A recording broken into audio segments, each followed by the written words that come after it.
Captain Eddie Castellan. You have made me one of the happiest woodturners in the entire world.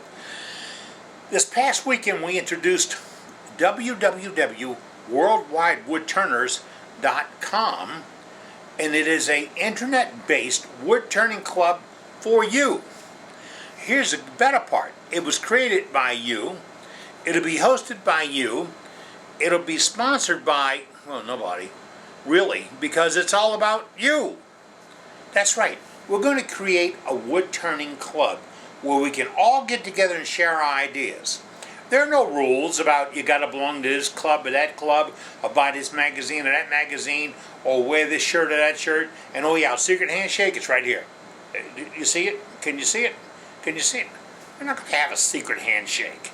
All right, because we're just about wood turning. And that's what I'm telling you. This show previewed. We had 1,200 views in one day. Now, the numbers don't really mean anything, because the one number that means something is the fact that you saw it.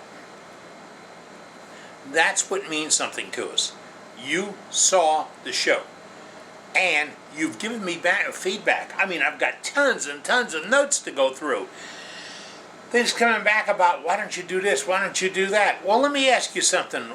Why don't you just subscribe to our Woodturner, www.worldwidewoodturners on YouTube. Get our internet and lock in right there. Subscribe. No money. No money. Gotta remember that this is free. And that's what we're going to do. And it's not a challenge. I have to explain that. I'm not saying one club is better than the other club. I go to magazine stores with a whole rack full of books about wood turning and wood and cars and bikes and everything else. Everybody's got a different opinion on stuff in a magazine. Well, we have a different opinion. We have your opinion. That's right. So if somebody says, how can I do this with CA? I'm going to ask you. And how we're going to do that? We're going to do a recap. Right now we're saying the rough cut's going to be on the first of the month. And the second sanding is going to, or the second turning is going to happen later on in the month. And we'll recap all those questions you have. So, right now, if you got any questions, stay tuned. Here's the first meeting of WorldwideWoodturners.com.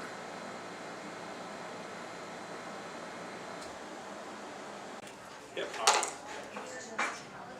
Good morning and welcome to the first meeting of Worldwide Woodturners, a brand new woodturning club. I got to tell you, we're sitting in a little restaurant, and there's 3 wives over there and 5 guys over here. This is a really big meeting for us. Why? Because we don't have to really have a meeting to make this happen. You see, we're completely web-based. Right now, here's the Worldwide Wood Turning. Yeah, that's it, right there. What you've been looking for is on the computer. 24 hours a day, 7 days a week. And the beauty is, if you want to hear it again, you can hit the replay button, or the backup button, or whatever, or the stop it and take some notes button. I don't think you can stop a club meeting and take notes. It hasn't worked out for us in the past. But we did this because the 6 guys sitting here all happen to belong to another wood turning club. And that's great. You see, this is not to replace a club. It's like a magazine rack, where you have more than one magazine up on the rack. We want to be that second magazine or third magazine that people can go to anytime they want to, day or night. And that's how you can be involved in this. You watch the show we did today. It's 59 minutes long, and it's got some features in it.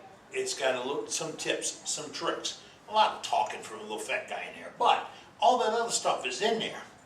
But that's what we're building on, and we're building on it with what you give us. I mean, if you come up with a way to put a better finish on an ink pen, and that's the artist of ink pens over there, and he'll come up with a better way, and the guy over there does some really nifty segmented pieces and all. You see, And we don't even have the advisory staff in the building with us. The advisory staff, or the advisory team, you correctly, the advisory team, one of them is here, him. He showed up early. It was breakfast. The advisory team are people that want to be involved. You don't get promoted, you don't get elected, you don't get selected. You just do it yourself. I'm seeing another guy from a club walking in right now on us. But you volunteer to be part of the advisory team. How do you do that?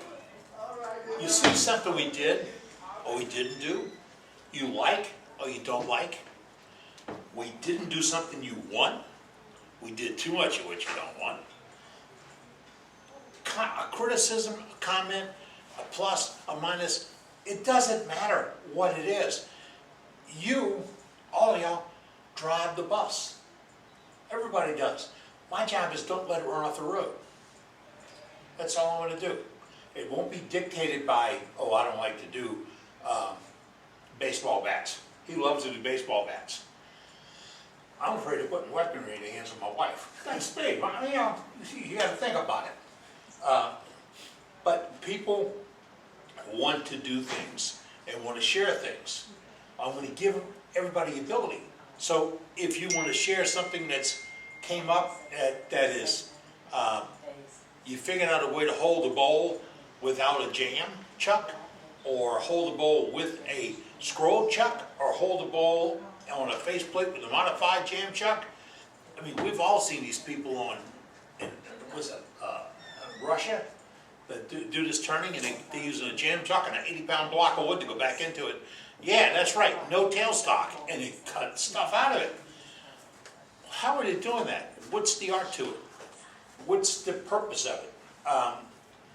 How do we get there from here? Well, how we get there from here is what we're going to talk about today. And oh yeah, you can comment too. All you have to do is send me an email, and it has to be by email, to Worldwide Woodturners, worldwidewoodturners@gmail.com. That's right, we have our own address. We also have our own website, worldwidewoodturnings.com. We also have our own Facebook page. And we also have graphics, and we have art, and we have... You wouldn't believe the people that came out of the woodwork to be part of this project. You've been wanting this. It's not my idea. This idea was thrown out there 20 years ago when I first joined the wood turning club, and I was told, you can't do that. Why? You have to have a meeting. You have to do this, you have to do that, you have to collect dues, you have to have rules, you have to... No, we don't. This is just a bunch of guys getting together to talk about wood turning. And that's where we're going to go. So today, I need to get some input from you guys about what do you want in worldwide wood turning? Where do we have to go? Where should we go? And it's your turn to talk. I gotta get my book up. I think the main thing is it's not a one-sided view or an answer. With the staff that we have and the people that's participating, if you think something else, let us know. We'll look into it and we'll give you, as they say, both sides of the story. Well, that's what we're supposed to do. Right. If you take the bus down only one road, you're only going to see one set of scenery. If we can go anywhere, we can see the whole world. And it's not a cliche. I mean, our advisory team talked about it. Ronnie is turned a couple of years. Come on over here. And he's okay. He's pretty good. I have Dale, who's an artistic turner. You see, I said that artistic turner. He's really not. But we've been to a shop, and he kind of freaks us out a little bit. Why? Because he works on a scale that is very, very exact. And what's that got to do with wood turning? It's going to teach you something about how to set up, how to lay out, how to plan out ahead and stuff. Because, hey, if you don't have a sketch, how do you build something? You don't build a building without having a drawing. And then we have Doug Doug's our military member. He's handling our Freedom Pens project and some other aspects. He's also helping us out in the, I guess it's in the west. Yeah. Ron's in the northwest. He's way up there. He's almost out of the country. We have Skipper. He's not with us today. He's building a house, of all things, young man. Lou handles our graphics. Jim handles our internet, and Jim handles our logos, and Cosme handles our internet. This is just a list of 3, 6, 7, 8, 9 people we have involved in it right now. And we're going to get into this. You say we go multi-lanes, right? Okay.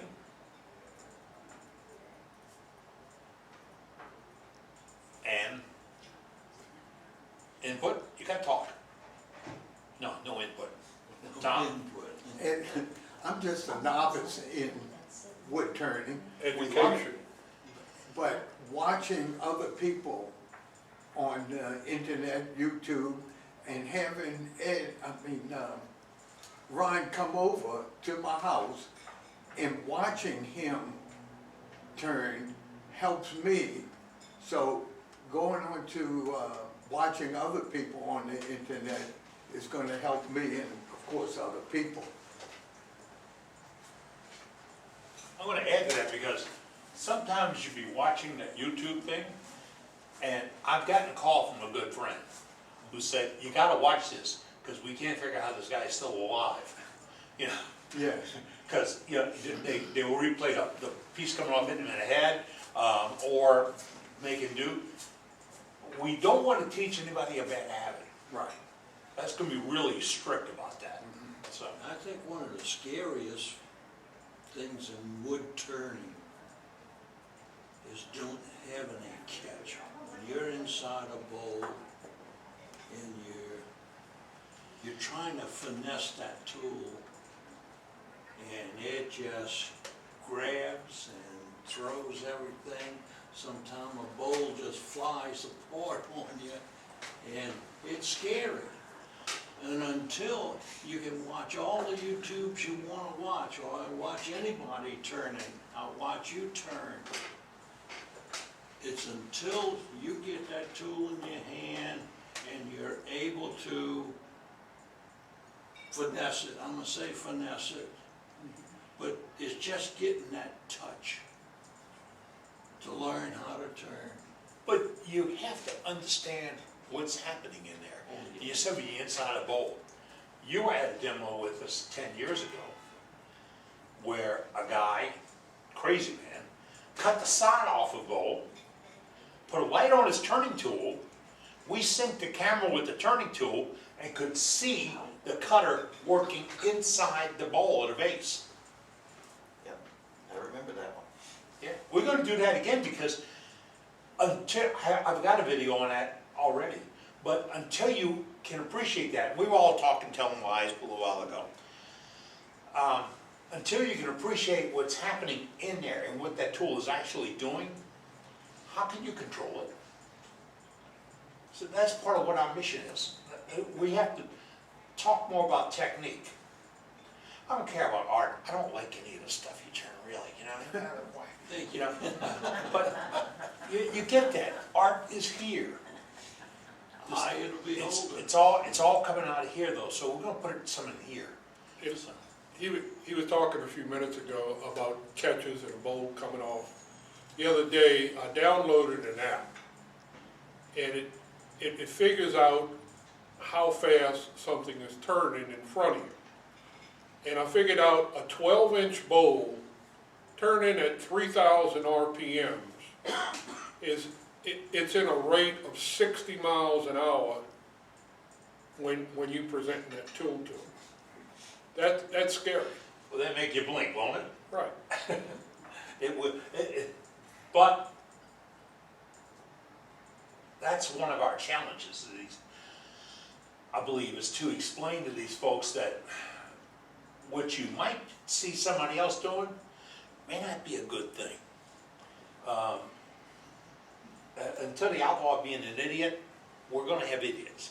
And when the people are trying just about anything, we don't wanna try just about anything. We wanna show how to do it. And wearing the right safety gear, being careful. I get asked all the time, at what speed do you turn it?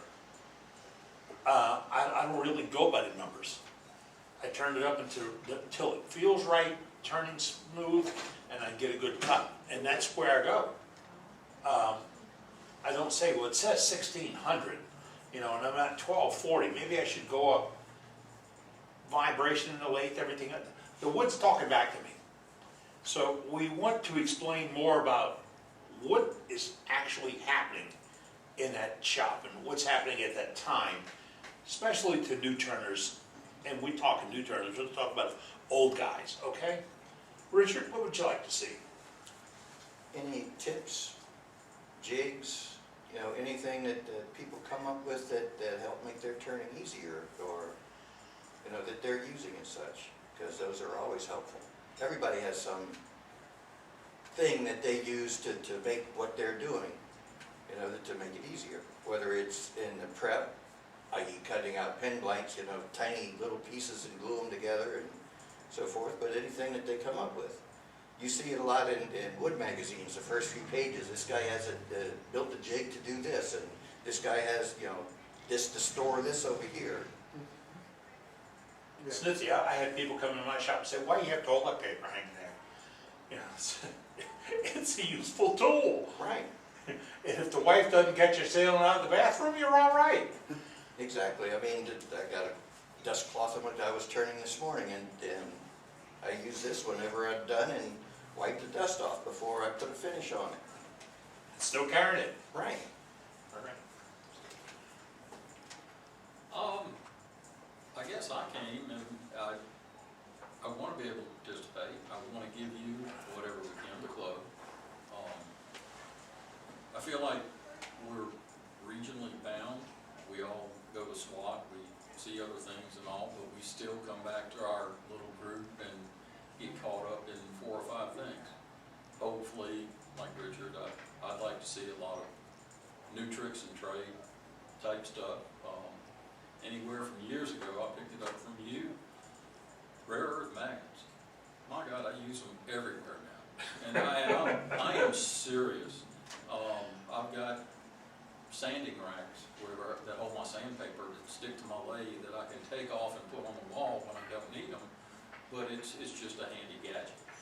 I know there's a lot of other people out there that do unique things. I'd like to see that. We had a discussion earlier, getting into more progressive tech, and everybody's getting a little interest in lasers. I know it's a swing away from wood turning, but it may be another signature method. Isn't swing away the way some people think carbide is a swing away? Or is it just another tool? It's probably another tool. Just in another the tool. right It's hands another of the tool right to person. use on what you're turning. You can Correct. embellish with it. CNC router with the right attachments. You can use it to engrave the side of a bowl. So, I mean, it's just another tool to use with what you're doing. Yeah. And don't want to mess with anybody's belief that this is a rigid art or a rigid hobby or there's some rules and we don't want to go outside of the rules. 15 years ago, one of the national organizations said that artistic embellishment was not wood turning, and didn't like it on a picture thing, on their forum. I remember when I first started in the club that I heard people saying that, embellishing with this or that or whatever, that's not real turning. I think it's kind of swung away from that in the last 15 years. I got to say that I've taken a hands-on class with Stuart Batty, which was the first one I did, and that's where my turning took off, because he came and he showed, okay, turn your tool another 2 degrees this way to go down the edge of the bowl. And from then on, my turning's gone. I haven't had a catch since. I've done one with David Zellsworth, Cindy Droza, and twice with Jimmy Clues. I recommend anybody doing it with one of the pros. They do it for a living. But they all embellish. Well, I don't know about David Ellsworth, but I know Jimmy Clues he's super artistic with what things he comes up with. Yeah. And some folks miss the part that the embellishment is embellishing. You're just adding to the art you've already created. You're taking it to another level. And I watched the YouTube yesterday, I think Ryan sent it to me, and this guy was turning a little ornamental ball, but he was using a V-shaped wood chisel, a carving chisel, and he indented this ball, and then when he cut the center out, those indents became holes. And I've never thought about doing it that way. And I'm thinking, wow, I think I have carving tools from when I was a little bitty kid. And, you know, I sharpen them back up again and play with it because I can do that. It's not that labor intensive. And whatever I do, you can't do. Because it's going to be my eye driving where I'm going to go. And your eye's going to drive you where you want to go. Exactly. So if you show me what you did, I'm quickly going to sketch down a drawing of it and try to figure out where it's at and how you got there. We all do that. What's the first thing a woodturner do when he picks up a bowl? He puts his finger on the inside. Pick up a vase, you check the inside. Well, you roll over, look at the bottom. Normal people don't do that. Woodturners do that. So we want to get to where we can see more. And that's part of the gallery thing. There will be a gallery in every program. There's one in this one where I've solicited photographs from people who have turned wood, made what they feel to be the best wood turning in the world, because in their heart it really is. In my mind, it is your best work. It's okay with me. I can't grade you. I can't say you're a beginner and you're a novice and you're a pro and you're this, you're that. We don't have the right to put that label on anybody at any time. And I don't think it's something we can earn. So we're going to try to take everybody that's out there, every pro, every novice, every seasoned turner, and oh yeah, we do have professionals that have volunteered to give us bits and pieces for this program. The professional turners that charge for demonstrations have said, hey, can I produce something for you? Yeah, we have some rules, but stay within the rules, we're all right. What would you like to see? Well, I always enjoy going to the different symposiums to learn new techniques and the jigs that people use, and I enjoy learning anything, you know. I'm not really into the artsy stuff, you know. I don't do the real thin stuff. That's our work. I'm more of a round and round bowl turner, spindle turner, and I'm just content doing pepper grinders and bowls and that kind of thing. I'm always wanting to learn something. Well, maybe if somebody out there can teach you a little something else on it. My wife and I went to dinner with a couple, and one of the couples on our advisory team, and there was a corkscrew type pepper mill on this dining room table. And my wife picked it up, looked at it and said, wow, this is nice. You did this? To the husband, the male. The female says, no, that's my work. You talk about quiet. Room got real quiet, real fast. Yes, it was her work. She had done what we talked about. Learned a trick, learned a tip, took a lesson, like you talked about. Did a demonstration at a club, which was very, very nicely done.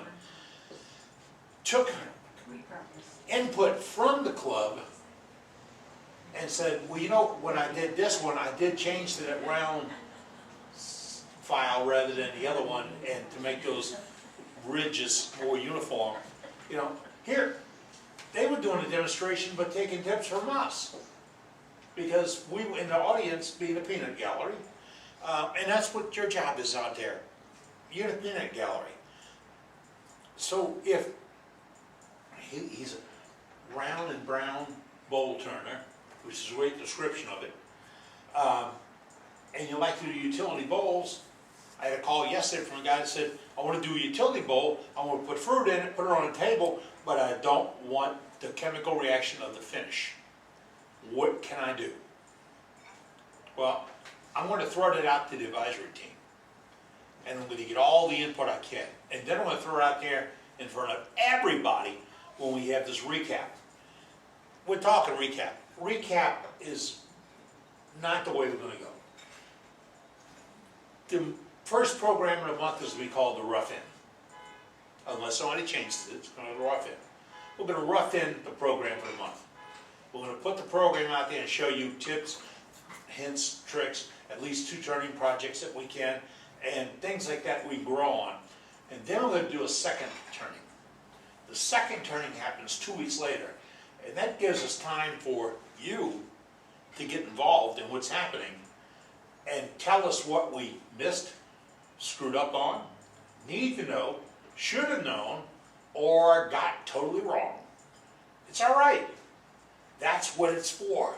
You see, you can't get that someplace else. And it's not a forum because that's a road I don't want to travel. And I don't want to do it as everybody's an expert. Send it in, the advisory team will look at it, we'll cull through it. If it is way, way out, we might leave it alone, but we'll mention it. But we'll leave it, we'll handle it as it comes.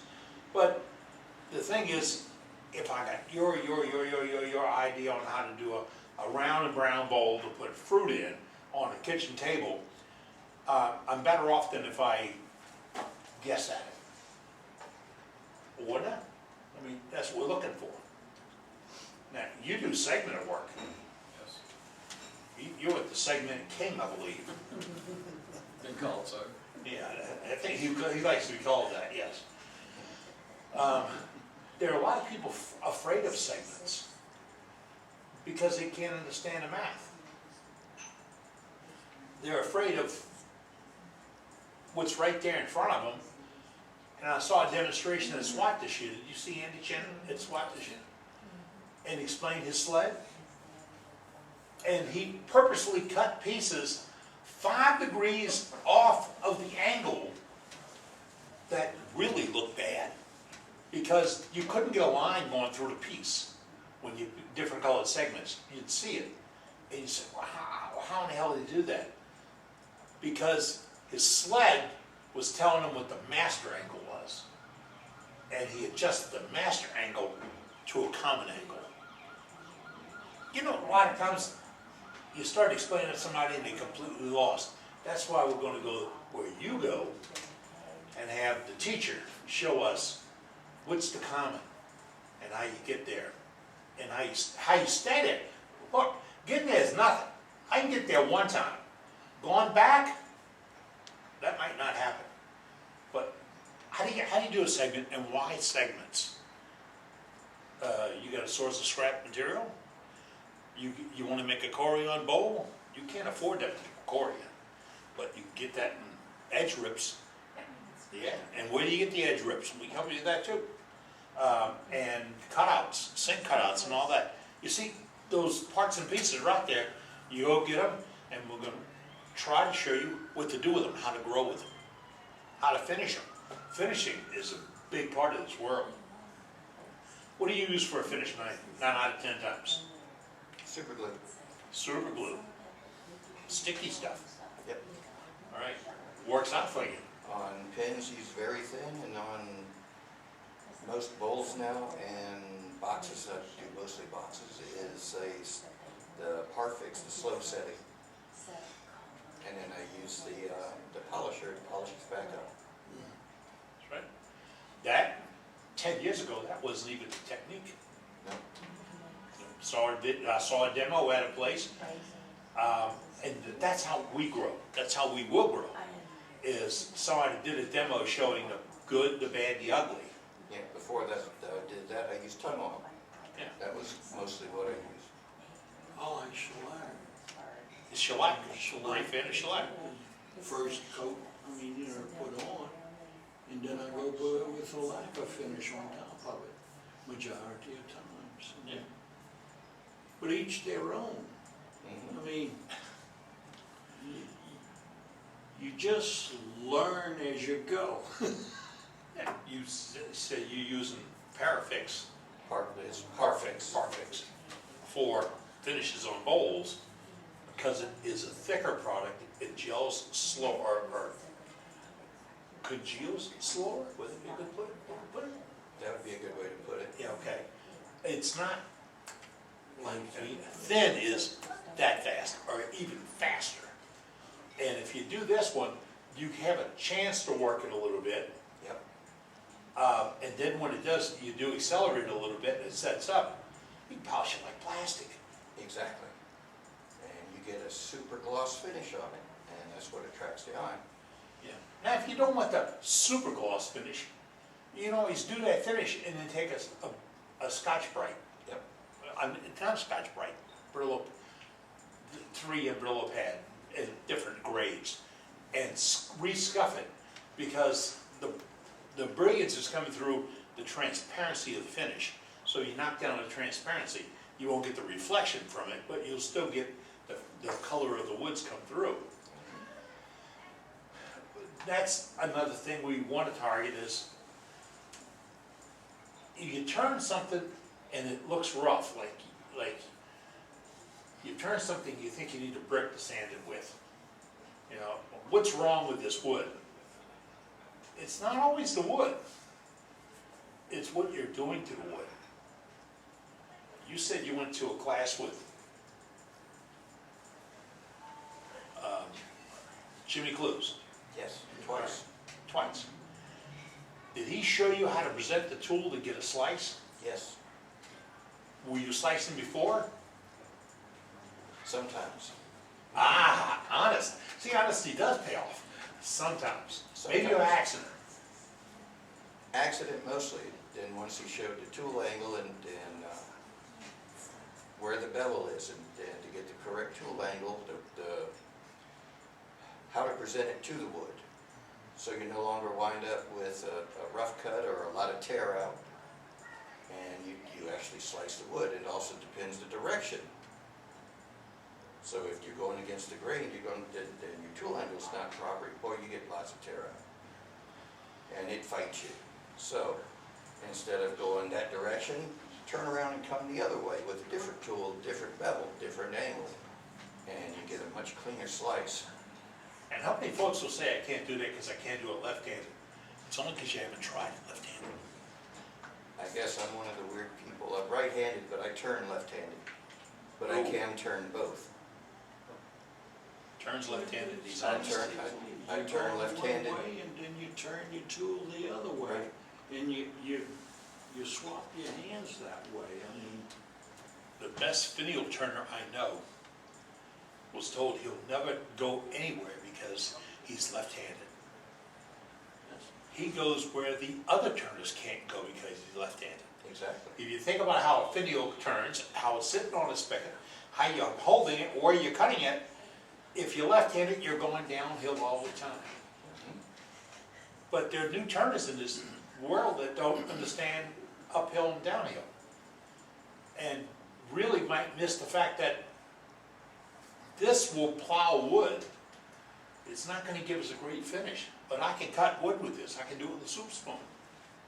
And if we can teach them how to present this properly to get the right cut, the sanding goes away. You like to do Christmas tree ornaments. How often do you sand them? Never. It's so easy that if you don't sand, you get a more tree-like finish on them, and people like that. So, And your tearing is improved to where you're now doing cutting, slicing versus tearing. well, that's one of the things with this club, that if you're watching this, if you're having a problem with the tool, let us know. We're gonna work on that, we're gonna show you. If we don't do it, somebody that we know will be there showing you how to present the tool, what to do, and how to do it. He was just talking about finishes. You're gonna see many finishes on this show. I personally kind of fall like he falls. That Parfix, is that what it is? Parfix? And we're not sponsored by Parfix. This is just what I use and what he uses. Nobody's saying anything. But the Parfix that I use, and we're gonna show you this, number 3408. It's a surgical super glue, CA glue. And the viscosity of this stuff that we're using is about a number 5. Normal CA glue is somewhere around 100. So this stuff is so thin, and the way we put it on, it's the easiest finish you'll ever use. The main thing when you're doing your sanding, if you sand to 800, when you're finished, you're not going to leave any sand marks on the piece. You don't have to seal the wood or anything. You blow off the dust, wipe off the dust, and you come back with this Parfix 3408. You flood the piece, and when you finish, you come back and wipe it dry. When you wipe it dry and you think you have it all off, you stand back about 16 inches and you hit it a mist of activator. At that point, you walk away from it, go get a drink of water, go get a cup of coffee, sit down, and in 10 minutes, I just timed it at 10 minutes. You come back, you take that piece off, and you buff it on a Beal system, and like he's saying, it comes out like it's coated in plastic. Okay, a couple of things. You did Parafix. We're not sponsored. I got to talk more about that. But you said buffer on the Beal system. Right. We're going to tell you where to find those systems without buying those systems. You see, you guys are devious, and you know what's out there. And you discovered that rock shops sell buffing wheels, cotton, linen, flannel. Rock shops sell buffing compound, polishing compound, diamond compound. Oh, and then there are other places, Hobby Lobby, Michael's, all these arts and great places. These things are out there in a different marketplace. Might be easier to get, might be cheaper to get, might be something you can play with in different sizes, different types. I did a whole series of mugs and had to go find a buffer that would go inside the mugs because I did the CA finish and I wanted to polish out the tool marks. And that's where I found them. But can we agree to disagree on that finish? Sure. Really? I mean, I can tell you that I wouldn't go that way. I'd go a little bit of a different way for the same goal. We're all getting to the end product, whatever satisfies you. That's why we're here. Because you see, that's just like I asked folks what to use for a finish on a bowl to put fruit in. I got 5 answers. Because I got 5 guys with opinions. And I want to throw them all out there. Why? Because you don't have to do it a certain way. It's safer to do it one way or the other. It might come out lasting longer or better, but if you're restricted, you don't have a lot of money. You can't buy the Parafix, and you got to do something else. You don't have a Beal buffing system. You don't use carbide tools. You have got a great set of Harbor Freight tools, but they don't stay sharp. All these things are what we're going to talk about. Because if you got a sharp tool, you can build anything that'll work, really. And if you know how to sharpen a tool, you're going to get better off. So that's we're going to go down that road also. How to sharpen it, how to hone them up. You said they showed you how to present the tool to the wood. I was terrible with the skew until Ellie Abacera. Late one night at Aramont, did a barbel about this long for an auction, and I watched that my guy turn a barbel, pencil lead thick with little bulbs and cups and wine and all on it, and he didn't even use a sitting rest. He turned the whole thing sticking out full length because it was how he presented the tool to the wood and made his slices. Didn't tear the wood, he sliced it away. And it was funny, he'd lick his finger, get underneath it, and that was a steady rest. And work that little spot, move to the next little spot, move to the next little spot. And when you watch an artist do it, you see, how do you paint a tree? You start with leaves. You know, Maybe not, maybe or maybe not, but that's what we're looking for. That's why we're gonna turn to some of the better people in business to ask them if they can contribute in this. And I'm not locked into all of them, any of them. I'm locked into you. That's the deal. So we talked the other day, sitting around just telling wood turning lies. We all do that, right? Yeah, I think we all lie. We're telling some wood turning lies, and it came up as that, what if a club wants to do a demo on how to do a segmented piece, how to stack it up and change the thicknesses, to change the art and how it looks, and they want to do a complete package. Your club may want to do this, or a bottle stopper, pardon me, or an ink pen, a bowl, a spindle. Let's get that listed. It's going to go 1 miles long. If the club wants to put one together, put it together. The rules are real simple. We will not be a commercial.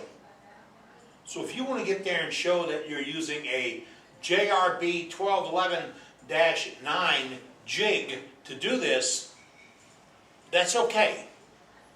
But tell me how I can do it without that JR 9-11. Tell me how I can do it with something I can come up with in my shop, or I already have. Because do I need a left-handed doohickey to make the right-handed doohickey work? I don't. And I don't want to lead you down the road to believe that. I mean, how many tools do you have that you bought from peer pressure? First one was from Jimmy. I bought it. It works, but that, I mean, it's pricey. Yeah, I bought a gouge at a demonstration because the guy said, you have to have this gouge. I did better with what I knew. But I played the game. And all of us have a tool, and Nick could get a gadget that was really cool. You see it in the store, you see it on the video, you see it, and I gotta have it. Ryan brought a tool to one of the meetings one time, that monster tool that he Call it a lathe knife. Yeah. I watched him work with it the other. I've worked with it. I like it. He showed it to me, and it's a lathe knife. And where did he make it at? How many you want to buy? It's, What? it's Russian. You ready? That's a Russian one? Yeah. It's got to work for you. It's just, Yeah, you have to understand what it's doing. It's a learning curve to understand the tool again. It's different from a skew. It's a knife. It's a lathe knife. And when I first looked at his, I have a couple of old scrapers, good steel scrapers, and I'm thinking, I'm going to reshape these scrapers and create that knife. I watched him work with it the other day, and no Wetzel, I can do that with my skew. I'm good enough with my skew to do what you're doing. And I'm more comfortable with my skew. So I don't need to buy the left-handed doohickey to make the right-handed jig. I can make it work if I know how to work with that skew. And first time I saw a guy do a finger top was Larry Zara. He's out of Spring, Texas. And he did a finger top at a wood turning club demonstration. And I wasn't feeling good that day. I had my gallbladder taken out or something. I was sitting on a bucket right in front of the lathe and watching him. And I said, whoa, whoa, whoa. So I said, do another one. I said, no. I want you to go back through the moves you went through cutting that one. Why? Because I don't worry about what comes off the lathe. I want to see how you get it off the lathe. And he took his time and did it. And when he did it the second time, I was maybe one of two guys in the crowd that caught that he turned the skew upside down, put the point down, and then slice and cut. Because he had absolute positive control. He was taking a face off that top that you could read the newspaper through. And he was constantly doing it, cleaning it all up. And just watching him work with that and thinking, I've been at this the wrong way. You know, I put limits on it. Well, we don't want any limits on it. we want to take all limits off, so we can do it. All right, one more time around the table, what would you, if we had to make a change right now and do something totally different, what would you do? I don't know, but yeah. All right. I gotta think about that. Think about it. Said do something different. What do you mean by? Would we add to what we do? Would we, you do baseball bats. Yes. Do you do any bottle stoppers? Yes, I got into bottle stoppers. Yeah, you see? And people say, well, that's a novelty tool, Mhm. toy. Do you know there's as many hard finishing steps in a bottle stopper as there are in a complex project like an ink pen? Really? And if we can expand that horizon, I mean, what do you slice it, Yep. you sand it, you prep it, you finish it, then you polish it. Yep. Do you do anything different to a bowl? What about duck calls? What about duck calls? We're trying to get into duck calls now. Oh, that's easy. We've got a young man that's part of the group that does awesome looking duck calls, and we'll do a demonstration with him on 2 different lathes. Okay. Yep. He'll I've do seen a his spinning work. lathe and a I've done- CNC. I've done duck calls, I still have kids to make up, but he's fantastic. He is a young man. Yep. The future of this industry, this world is in the young people that are coming up behind us. But you take everything you put into the baseball bat and you put it into bottle stoppers. And everything you put in bottle stoppers, you put it in ink pens. Everything you put in ink pens, you put into segmented pieces. Everything you put in segmented pieces, he puts around and brown. And then we give it to Ronnie. Oh, well. Really, if we can just expand what we understand every time we can, by sharing information, I think we'll get on the road. Anybody got anything else? Anything else? Open comment time. Won't hurt my feelings, trust me. This is probably one of the most wonderful days of my life, so. We need to take this show on the road, like segment turning, okay? Go to Skipper's shop. Skipper and you, they all do segment turning. But it'll be set up for it and show the whole complete operation of how you do segment turning. All right, we all had from the scoop, I've done a couple. we did the sled. All right. Now we got the fundamentals of it, like you say. Those pieces, and then you can put an angle to it to make a different shape of a bowl. Has he been looking at our notebook? Huh? Who showed him the book? We're going on the road this week, and the gentleman that he's talking about lives in Napoleonville, Louisiana, Yep. a low country town. The shop that they work out of is an old house that his wife grew up in. It was built in the 1800s. We're going to show you the house. We're going to show you the construction of the house. The gentleman that we're talking about has a group of about 6 guys that they get together every week. Every week they design and cut out a segmented bowl. Everybody goes home and everybody takes it from that point and puts it together. We're going to bring you there, we're going to show it to you, and we're going to show you the hints and tricks of putting together a segmented piece. A lot of people will do a segmented piece, but when it comes to the bottom of that bowl, they cheat and they do it differently, or they'll put a plug in the bottom. These guys do it where you just look at it and shake your head and wonder how they do it. So this will be coming up in the near future. Now, here, the deal on this, Y'all okay back here? the deal on, you said you go to the shop and look at it. if we did this at a club meeting, we'd be there for 3 days on Sunday. Right. But with the beauty of that camera, we can cut it down to a 20, 25-minute presentation.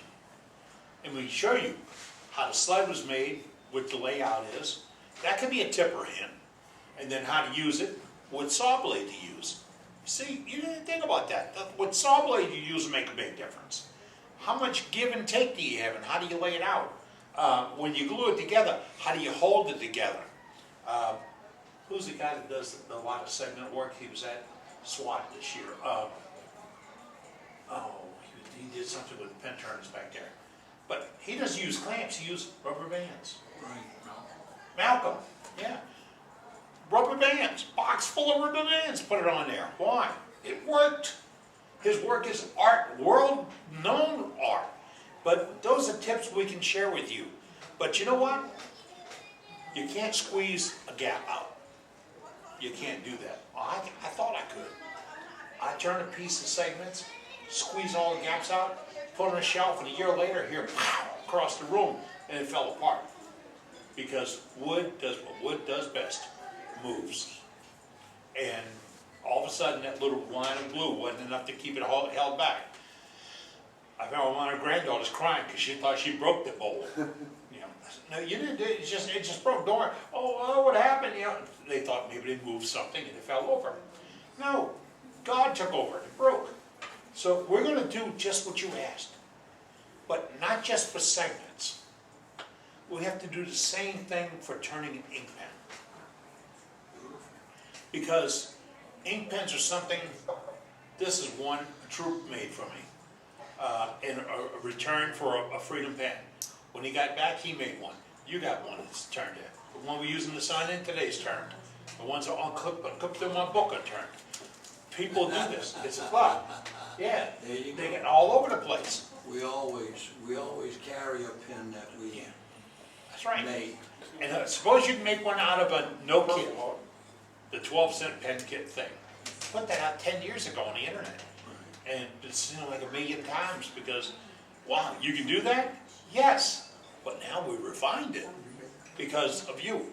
The self-powered sander came from a video that I saw 10, 12 years ago.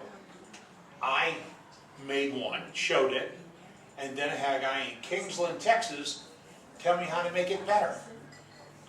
And then another guy told me how to make it in a different direction. So I got two little parts and made a $90 tool. And mine works better than that $90 tool does. And I don't have $20 in it. You know, but it's my tool. Can you show us about how to build a tool or a jig or rig? How to save time and money? We're all on a budget. We're not the federal government. We all have a budget. So that's where we're going to go. Anybody else? Can't think of anything. All right. Thank you. The name, We need input from others, right? input, that's right. If you don't talk to us, we can't hear you. I think that's a pretty simple statement. Don't talk to us, we can't hear you. We will not be going commercial. We're not soliciting sponsors. I've heard from some really great people in this world, and they've offered to be right in there with us. I'm okay with it.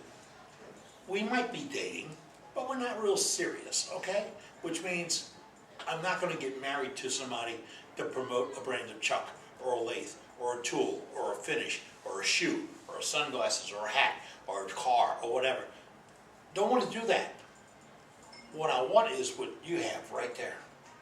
You've got the knowledge of this business, this world, and what you're doing, and if you share it, you might see something that's kind of goofy on this video and you say, hey, did you ever try such and such? I watched them do those trees the other day. The tree you'll see on the video.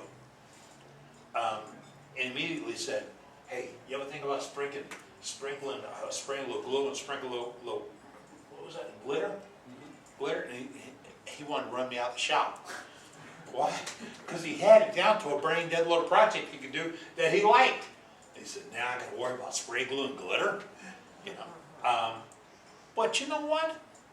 I got to thinking about they got a frosting thing for doing Christmas trees. Yeah. That's next year's version. Oh, I'm sorry, I didn't do the version on you.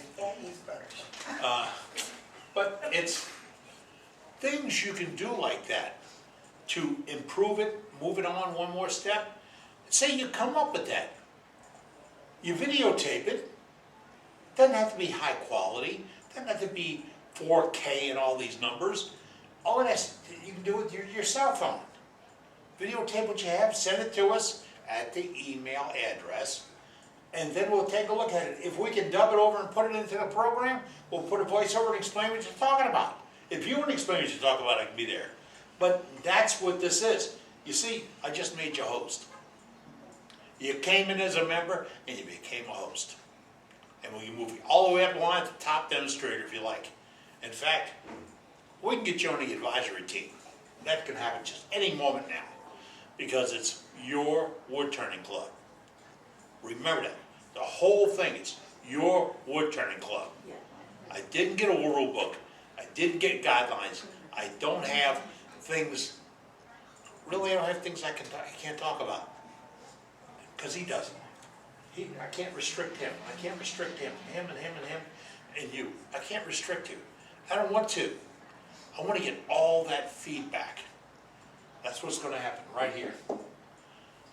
It's called worldwidewoodturners.com. This was our first meeting. You don't have to come to the meetings. That's the beauty part. You know, all you have to do is be involved. Thank you and have a great day. Oh, get out and shop if you can. That's it. Thank Go you. to the shop. Thank you. Thank you, Ed. Sometimes you just can't get away with anything. And I'm not trying to. We produced the first show with only 2 weeks of planning and production. 2 weeks. There was no board. There was an advisory team made up of guys that wanted to do just like you want to do, learn about wood turning. Yeah. Well, the advisory team and we sat and we talked and said, okay, you turn on a lathe, you got to have on a shield. That's what we should do. Then you caught me. Yep, I did turn a piece of plastic without the shield on. Didn't realize I did it at first, but then later on I couldn't back and undo it. Shouldn't have had to. Should have worn my shield. That's what we're going to do. Explain to you the good, the bad, and the ugly about wood turning. That's all we can do. It's your club. As you've heard, everything you want is going to be here. Everything you need we will try to find. Every question will get an answer, and every answer will be weird. That's all we can guarantee. Hey, we're just wood turners. That's it. So if you like this, subscribe to the channel. Look it up on www.worldwidewoodturners, all one word, .com, and that's where we'll eventually build our website. We have a volunteer putting it together. We have a Facebook page. We have a, what do you call it? Email address right here. So what do you do when you got something to talk about? You talk about it to me 24 hours a day, 7 days a week.